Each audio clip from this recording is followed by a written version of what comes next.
Hello and welcome to the first video in our how-to series, How to Write at University. This video will focus on the writing process, and this one is broken into two parts. So we've got part A, and then in part B we'll look at the second half of the process. Okay, so the first thing to say is that there isn't one correct process for producing academic writing.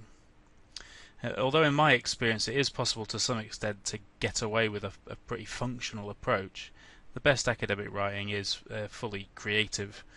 Also, each piece of work you undertake will involve solving problems and dealing with practical considerations which are unique and variable. It's important to notice the diagram we're looking at doesn't present a linear process. However, thinking about the various stages represented in these videos will hopefully give you a starting point. If you want to do things differently, that may be perfectly sensible, but if you are going to deliberately leave out any of the steps laid out here, it's perhaps a good idea to have a clear understanding of what you're leaving out and why you think it's wise to do so. So the process of academic writing will vary, but what we're hoping to do here is provide a starting point so that you can make your own choices about what it is that you think you need to include. So step one. Analysing the question. I suppose this is pretty obvious in principle, but what exactly do we mean? So, of course, you need to get as clear an idea as possible as to practically what it is you've been asked to produce. But beyond understanding the task itself, I think it's really important to use your module handbook to understand the overall learning outcomes for the module. Which of these outcomes are connected to the assignment? How could your answer demonstrate that you've met these outcomes? It's also sometimes useful to think about why those particular outcomes may have been deemed important in the first place. Are any of them linked to professional competencies? If so, how could your writing demonstrate that you've sufficiently demonstrated these competencies? Finally, the marking criteria for the assignment is also really useful in working out where the marks will be awarded and what standard you're expected to have reached. Developing a proper understanding of the task will often involve speaking to fellow students and checking your ideas with your tutors. But if you've spent time with the module handbook first, considering some of the questions I've mentioned, then those discussions will be more useful. So next, responding to the task. This is an important step that people don't always spend enough time on. Before you get stuck into any reading, it can be a very good idea to spend some time thinking carefully about the topics and ideas referred to in the task. Have you ever thought about any of this before? What did you think? Have you any practical experience that you could connect to the question you've been asked to consider? If you were pushed to provide an answer at this early stage, what might it be? I suppose this step is often represented by the notion of brainstorming. But the object really is to find a way into the question, a starting point.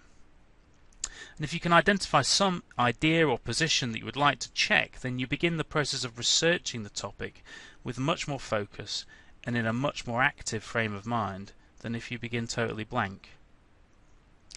An open mind is good, a mind that's prepared to be persuaded by weight of evidence to change its view. That's necessary. But a completely blank mind is a hindrance. So spending time right at the start considering your response to the question is time well spent. So, planning an outline.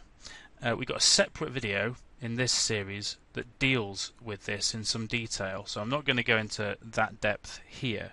However, I'll just mention that it can be a very good idea to start a preliminary plan before you do any reading. It structures your reading and ensures that you have the task in mind throughout.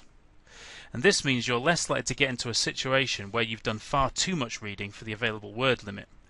This over-reading is responsible for a lot of structural problems in the writing of committed and able students.